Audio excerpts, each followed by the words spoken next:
Bonjour à toutes et à tous, bienvenue dans Ça nous intéresse. Ces dernières années, face à des conditions climatiques extrêmes et des catastrophes naturelles de plus en plus multipliées, une profonde prise de conscience écologique s'est installée dans les mentalités, surtout dans les jeunes générations. Et aujourd'hui, j'ai le plaisir d'inviter 4 jeunes de 4 coins du monde pour en discuter. Voilà, j'ai le plaisir d'accueillir Joseph Olivier Mando, chef de la délégation de la jeunesse africaine en Chine, et Mondir Béchari, CEO et fondateur de Mindex et aussi sinologue français, et Sana Taleb, journaliste marocaine, et Zhao Lisha, chercheuse adjointe en relations internationales à l'Institut de recherche sur la Chine et le monde contemporain. Bienvenue à tous les 4. Et j'aimerais bien commencer par Olivier, parce que je sais que ces dernières années, vous avez visité plus de 50 villages en Chine. Et on sait tous, les Chinois savent que les questions environnementales étaient très très graves dans les campagnes en Chine à une époque. Donc quel constat aujourd'hui faites-vous de la campagne chinoise, et surtout avec votre dernière expérience qui te dirige vers un village vraiment futuriste? Je dirais que si on parle de la conscience écologique en Chine, elle a été considérablement renforcée, et surtout dans les campagnes. Et cela s'illustre par le passage d'un discours politique à des pratiques vécues au quotidien. Et bien entendu, partout où on circule en Chine, et surtout dans la province du Zhejiang, où j'ai été à plusieurs reprises, il y a un slogan, les rivières limpides et les montagnes verdoyantes constituent une grande richesse.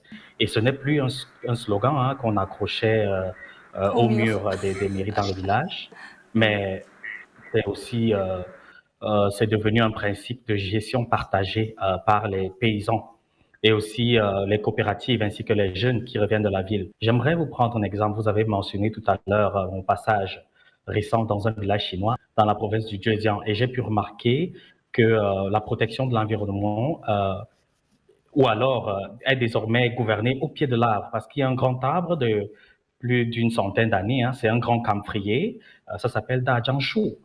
Et vous avez le comité du village qui se regroupe 2 fois par mois, et les habitants, ils tiennent à ciel ouvert des grandes réunions, et on y vote plusieurs règles, par exemple le tri des déchets, par exemple le calendrier des épandages raisonnés, ou alors même l'entretien des canaux.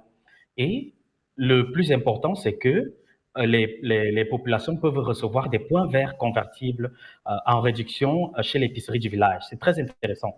Et donc, sous l'ombre du grand camphrier et aussi à l'aide de ton smartphone, le village combine gouvernance participative et technologie pour faire vivre le slogan que j'ai mentionné plus haut. Donc, de manière générale, je crois que observer les campagnes chinoises aujourd'hui, c'est comme voir un pays qui a réussi à transformer une phrase poétique en quelque chose de concret, en un langage comptable. Voilà. C'est vraiment intéressant, parce que c'est important de voir comment les, entre guillemets, slogans peuvent être vraiment exécutés dans la vie quotidienne. Et Mondir, quel est votre constat là-dessus? Premièrement, j'ai beaucoup aimé ce que Joseph a dit, donc je ne vais pas répéter, mais je veux juste catégoriser ses propos. Donc ici, prenez l'exemple de la province de Zhejiang, où on trouve l'application technologique de cette pseudo-conscience écologique. Cela veut dire en fait qu'il y a une application de cette conscience. Je pense que la conscience, elle est relativement globale aujourd'hui en 2025. On a tous pris conscience à quel point c'est important et vital de changer notre comportement vis-à-vis de l'environnement, et surtout comment intégrer ce nouveau comportement dans notre vie de tous les jours. Il y a une particularité régionale, parfois culturelle, parfois ethnique, en fonction de la province dans laquelle on se retrouve. Donc, si on se trouve dans une région comme Guizhou, Ningxia, Gansu, Qinghai, etc., on a une application différente. Toutefois, la conscience est la même. Donc, il est important de voir les choses de 2 angles. un top-down, macro-view, à savoir un discours politique et du coup cette application politique dans la vie de tous les jours grâce au relais de gouvernements locaux, ça c'est un, ce que Joseph a mentionné, et deux, cette conscience est transformée en une volonté personnelle et donc une responsabilité personnelle de voir l'environnement comme une entité tierce à notre vie. Donc il y a la famille, dans le sens large, il y a le rapport à la société et le rapport à cette entité tierce, à savoir l'environnement. Et donc, on passe de top-down macro level à grassroots movement qui permet en fait de créer un écosystème très balancier. Merci pour cette analyse très systémique. Vous avez bien catégorisé les choses. Et Sana, vous avez fait l'expérience en Chine. Quel est votre constat là-dessus? Au fait, oui, en réponse à votre question, dans notre imaginaire, nous, étrangers, la Chine, c'est des villes immenses et tentaculaires, des métropoles avec des millions d'habitants, alors que la réalité n'est pas du tout ça. J'ai séjourné en Chine pendant 3 mois et je peux en témoigner du contraire. La Chine est un vaste pays avec des paysages surréalistes et un potentiel naturel sublime. La Chine aussi, c'est de charmants villages authentiques. La Chine est surtout un pays qui a pu métamorphoser son monde rural avec des investissements massifs dans l'infrastructure, la modernisation de l'agriculture et la réduction de la pauvreté. Dans ce cadre, j'ai eu la chance de visiter en mois de mai dernier un magnifique village pas loin de la ville de Tumushuk dans la province autonome de Xinjiang. Ce village est mis à part l'hospitalité exemplaire de ses habitants, m'a marqué par une chose, c'est plusieurs choses à la fois. D'abord, le niveau de l'infrastructure routière. Le village avait accès à l'eau, à l'électricité, au réseau Internet et les habitants pratiquaient une activité agricole moderne et on a su que des programmes ont été mis en place pour que les agriculteurs adoptent les nouvelles technologies et pour améliorer leurs compétences. Lisha, en tant que chinoise, quelle est votre observation et quelle est votre propre expérience sur cette conscience écologique?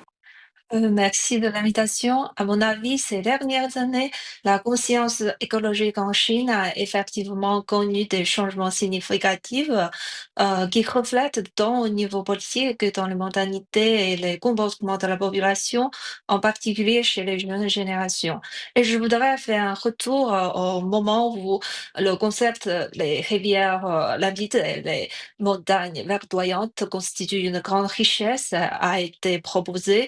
En fait, c'est il y a 20 ans, en 2005, ce concept souligne que bon environnement écologique est en soi la base du développement économique et social et que la protection de l'environnement n'entrave pas la croissance économique, mais crée au contraire de nouvelles opportunités de développement. Et par exemple, Annecy d'aujourd'hui, elle se concentre sur l'écotourisme et a optimisé son système de 4 produits thématiques, culture du bambou, culture du thé blanc, vacances à la campagne et sport de plein air. Elle a ainsi obtenu le titre de paradis du camping dans le delta du Yangtze, et attire de nombreux touristes, non seulement chinois, mais aussi internationaux. Et quant à la jeune génération chinoise, elle est particulièrement sensible à la protection de l'environnement.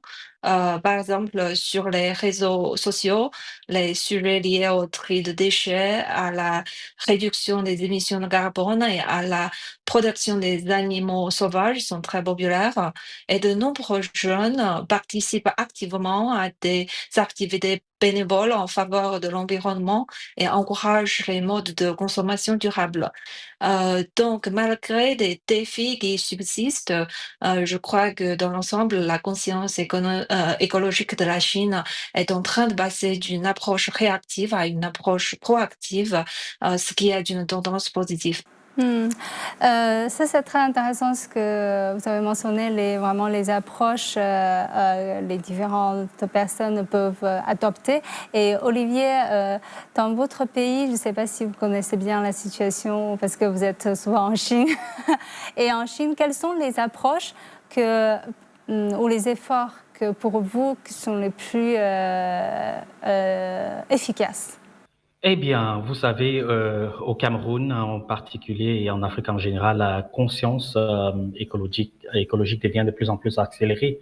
Parce que vous savez, sur le continent, il y a ce qu'on appelle Afrobaromètre. C'est une plateforme qui mène les enquêtes à plusieurs variations. Et selon Afrobaromètre, plus de la moitié, je dirais même plus de 78% des Africains jugent la pollution très grave.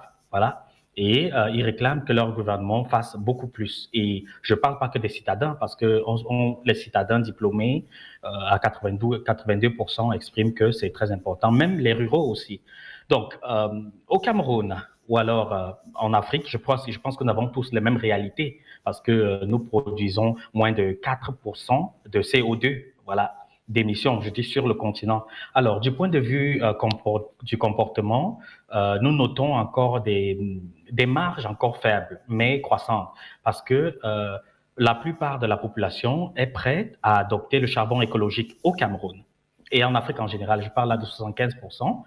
Et dans plusieurs pays en Afrique aussi, il y a les restrictions quant à l'utilisation du plastique. Voilà, nous savons tous les exemples les plus récents, les plus prominents, le Rwanda, le Kenya, le Ghana. Je pense que mes collègues ici présents feront aussi des ajouts. Et on a parlé tout à l'heure de la jeunesse. La jeunesse est aussi très impliquée parce que, je vous prends l'exemple, nous connaissons tous au Ghana, il y a ce qu'on appelle la marche de prière environnementale. Voilà, c'était contre l'orpaillage illégal. Voilà, ça c'était depuis l'année dernière, en 2024. Mais il y a aussi une explosion des ONG locales de reforestation, que ce soit de reforestation, mais aussi de gestion des déchets ou agroécologie. Alors, en général, je crois que la plupart des jeunes Africains, camerounais aussi, voient le chômage comme leur problème numéro un. Mais les politiques vertes sont aussi soutenues. Donc, si les politiques vertes sont soutenues, à condition qu'elles créent de l'emploi. Donc, ça veut dire que les jeunes sont beaucoup plus inclinés pour trouver de l'emploi, mais aussi pour soutenir les politiques vertes, si elles concourent à leur donner du travail. Alors, je dirais en conclusion que voilà, vous savez, l'Afrique, le Cameroun, hein, le Cameroun n'est plus un pays, ou alors l'Afrique n'est plus un continent sans conscience écologique, hein, comme on le pensait, parce que nous avons maintenant la jeunesse dynamique et qui a aussi beaucoup d'innovation. Mais nous avons aussi, mais il y a des restrictions quant aux contraintes, voilà, on va dire institutionnelles, des lacunes politiques, des inégalités d'accès aux ressources. Mais l'avenir dépendra donc à lier justice climatique à développement inclusif en favorisant à la fois les solutions modernes et le savoir traditionnel. C'est vrai que la jeunesse, un peu partout dans le monde, est en face d'une réalité vraiment très différente que les générations précédentes. Et maintenant, je sais que dans les écoles primaires en Chine même, les enfants font souvent du théâtre sur le thème justement de protection de l'environnement. Et Mondir, quel est votre avis là-dessus? Quels sont les efforts les plus efficaces selon vous? Alors, pour revenir au choix le plus efficace, je pense que intégrer n'importe quelle pensée idéologique à travers un curriculum scolaire dont vous avez mentionné vis-à-vis des élèves qui intègrent le changement climatique à travers vous avez mentionné vos pièces de théâtre ou autres, je pense que c'est pas au-delà de l'approche, c'est juste le choix nécessaire. Pourquoi? Parce que si l'enfant grandit à travers une éducation où l'écologie est juste partie intégrante de n'importe quelle filière ou matière dans laquelle il étudie, que ce soit d'une approche scientifique ou de sciences humaines ou de sciences sociales, alors cela ne devient plus un effort, cela devient juste un comportement intégré, sociétal, vis-à-vis du 21e siècle, à savoir le rapport écologique n'est plus un rapport en soi, mais juste un comportement de vie par défaut. Lisa, en tant que Chinoise, est-ce que vous avez des comportements qui ont été changés pour s'adapter à cette conscience écologique ou est-ce qu'il y a d'autres efforts que, selon votre observation, est très efficace? Merci de votre question. En ce qui me concerne, je voudrais citer l'exemple de voitures à énergie nouvelle. En fait, maintenant, partout dans les grandes villes en Chine, on voit on voit que la plupart des voitures ont des plaques d'immatriculation verte. Et ma propre famille a également remplacé notre voiture essence par une voiture à énergie nouvelle il y a 5 ans. Euh, Ça nous apporte des bénéfices, par exemple nos dépenses mensuelles en carburant qui s'élevaient à plus de 1500 yuan ont été réduites à quelques centaines de yuan en frais d'électricité et les infrastructures d'accompagnement sont bien développées et les bornes de recharge sont présentes dans presque tous les coins de la ville. D'autre part, je voudrais parler des efforts de la Chine dans le domaine du développement vert sur trois aspects. Je crois que dans le domaine de la transition énergétique, la Chine est devenue le leader mondial des énergies renouvelables. En juin 2025, le dernier rapport sur les investissements mondiaux dans l'énergie, publié par l'Agence internationale de l'énergie, montre que la Chine occupe depuis 10 ans la première place mondiale en termes de capacité installée d'énergie photovoltaïque et éolienne. Et en ce qui concerne la modernisation industrielle, les industries traditionnelles poursuivent leur transformation écologique et les industries à forte consommation d'énergie telles que la sidérurgie, la cimenterie et la chimie améliorent leur efficacité grâce à des technologies intelligentes et à faible émission de carbone.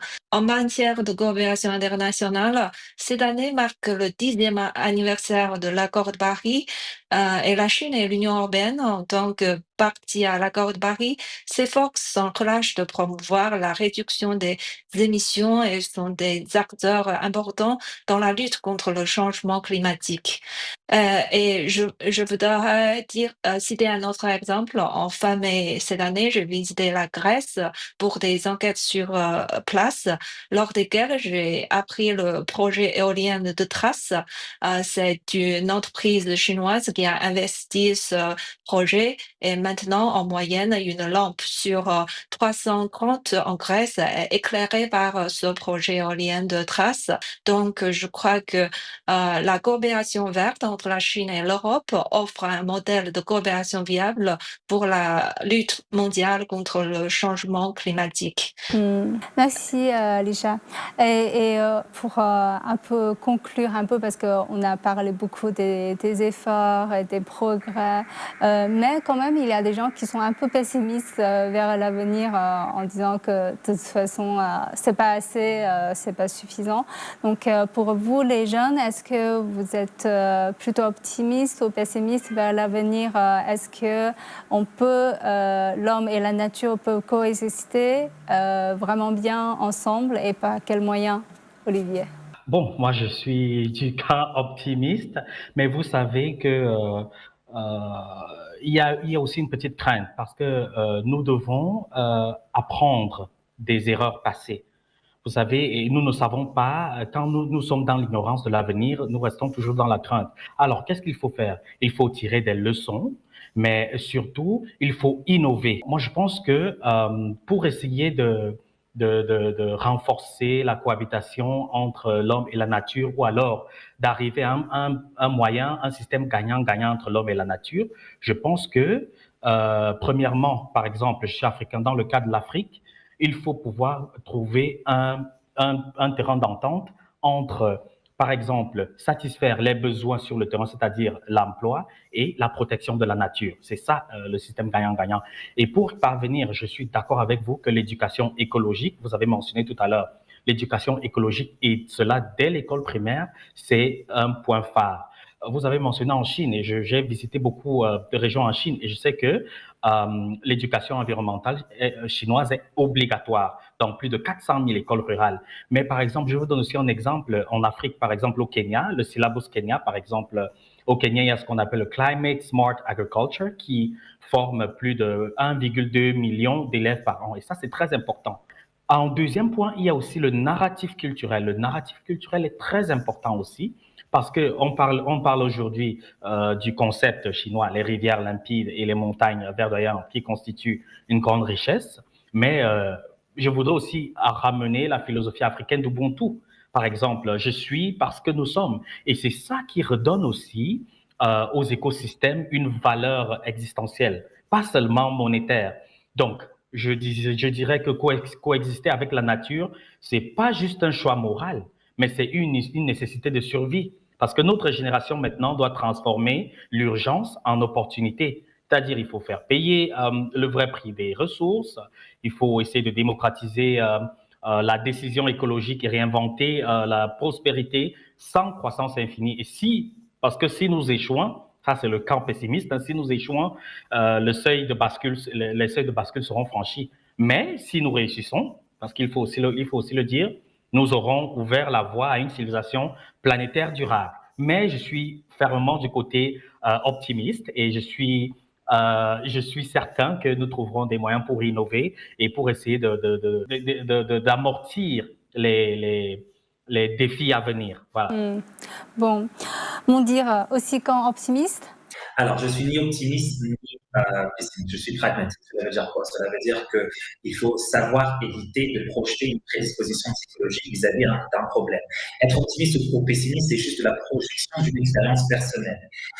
Oui, l'avenir peut être craint par beaucoup vis-à-vis de l'environnement, c'est vrai, mais on fait quoi en attendant? Soit on tombe dans la narration des problèmes, soit on tombe dans la narration de l'utopie. Entre-temps, il faut faire quelque chose. Il faut essayer. Essayer, ça veut dire aussi faire des erreurs. Il faut aussi accepter que essayer, si prendre le risque constamment va dans la mission de chercher des solutions, alors on trouvera une solution. Et quand mon ami Joseph Olivier a mentionné apprendre des erreurs du passé, être pragmatique, c'est apprendre des erreurs du passé. Mais attention, comment on s'avance dans quelque chose de nouveau, et du coup qui se doit d'être innovateur, encore une fois, comme Joseph Olivier a mentionné, cela veut dire qu'il faut constamment préparer au moins 3 champs d'action. Un champ qui est la continuité de ce qu'on fait. Un champ qui est en rapport aux relations des expériences du passé. Et un troisième champ qui se doit d'être innovateur et beaucoup plus, fonceur. Okay. Maintenant, quand on parle de la protection environnementale, il faut aussi prendre en considération où on est. Un discours de protection environnementale dans un pays n'est pas forcément le même dans un autre. Et là, la question des moyens vient en conséquence. Pour pouvoir appliquer n'importe quelle mesure, il faut avoir les outils pour. Ces outils pour sont de différentes natures. Et c'est pour ça que pour pouvoir trouver une solution, il faut avoir une compréhension première des outils. Deuxièmement, la compréhension de la temporalité des outils. Combien de temps on peut utiliser ces outils, pour combien de temps, pour qui et pour où. Une solution qui est possible aujourd'hui n'est peut-être pas possible dans 5 ans. Et c'est pour ça qu'avoir du pragmatisme, à savoir avoir la lucidité juste pour savoir comment prendre une décision intelligente et prendre une décision sage. Et 3, avec un certain temps vital, politique, culturel et socio-économique. Et savoir faire la balance de tous ces champs d'action, c'est savoir être sage. Et savoir être sage, c'est savoir être pragmatique. Et donc, si on est sage, si on est pragmatique, alors la question de optimisme ou pessimisme est secondaire, parce que uniquement les résultats de cette action résiliente est ce qui amènera un jour à la solution, en trouvant des petites solutions pour trouver à long terme la grande solution. Merci. Et Sana, quel est votre avis là-dessus? Oui, effectivement, je partage l'avis de Mondir sur le fait qu'au sujet de l'environnement, au sujet du développement durable, il faut être pragmatique plutôt qu'optimiste ou pessimiste. Et je suis aussi d'accord avec l'avis qui dit que l'éducation est un point crucial. En effet, au Maroc, on a un très bon exemple à ce sujet. On a le travail qui a été fait par la fondation Lalla Hasna pour l'environnement, pour la protection de l'environnement. Cette fondation qui fait un travail remarquable auprès des enfants et auprès des écoliers depuis plus de 25 ans, a initié ce qu'on a appelé les éco-écoles. Ces éco-écoles concernent plus de 4000 écoles au niveau national, au niveau du Maroc, de tout le territoire national, et elle a pu sensibiliser jusqu'à maintenant, et depuis 2006, plus de 2 millions d'enfants. Et on a aussi le programme Plage Propre, lancé il y a 25 ans aussi, et qui a évolué vers une approche plus large à travers les trophées Lalla Hasna littoral durable. La Fondation aussi participe dans ce sens à la décennie des Nations Unies pour les sciences océaniques au service du développement durable, et la princesse Lalla Hasna est marraine de cette initiative. La Fondation également a une initiative très louable et qui s'appelle Restauration des jardins historiques. Cette initiative se penche sur la restauration des jardins dits historiques du Maroc et qui se trouvent dans les villes impériales du Maroc, à savoir la ville de Meknès, la ville de Fès, la ville de Rabat et la ville de Marrakech. Ces 4 villes, en effet, regorgent d'un potentiel patrimonial très très intéressant, et parmi les monuments qui se trouvent dans les 4 villes, c'est des jardins qui ont été fondés par les différentes dynasties qui ont passé sur la reine les dynasties qui ont passé au Maroc. Et donc, l'objectif de cette initiative est de préserver ce patrimoine et de sensibiliser sur l'environnement, justement. Isha, la conclusion est à vous. Je crois que les défis sont majeurs, mais il faut être optimiste. L'important, la question essentielle, c'est de faire passer d'un modèle de développement à forte intensité carbone et à forte consommation d'énergie à un modèle de croissance innovant, vert et à faible émission de carbone. Et c'est aussi la même chose pour changer le mode de vie. Et donc, pour faire ça, 3 acteurs sont très importants, sont cruciaux. Pour le gouvernement, il a 3 rôles importants. Premièrement, c'est de orientation politique. Ces politiques peuvent sensibiliser les publics sur le développement vert et peuvent aussi orienter les industries à suivre une voie plus verte. Et pour les industries, pour les entreprises, l'innovation technologique est le moteur central. Les technologies telles que l'intelligence artificielle et le big data peuvent améliorer l'efficacité de l'utilisation des ressources et réduire la dégradation de l'environnement. Et enfin, le public doit prendre dès maintenant des actions, des petites choses qui nous entourent et œuvrer ensemble pour la protection de l'environnement. Après tout, la coopération mondiale est indispensable, c'est-à-dire tout le monde, tout le niveau, le gouvernement, les organisations non gouvernementales et le public, ils doivent coopérer ensemble pour œuvrer vivre une vie en harmonie avec la nature. Merci. En tout cas, aujourd'hui, on a réuni la force de 4 différents pays pour discuter cette problématique. Alors, je vous remercie à tous les 4 d'avoir partagé vos points de vue avec nos téléspectateurs. Merci. Alors, je vous remercie d'avoir suivi notre émission. À la prochaine.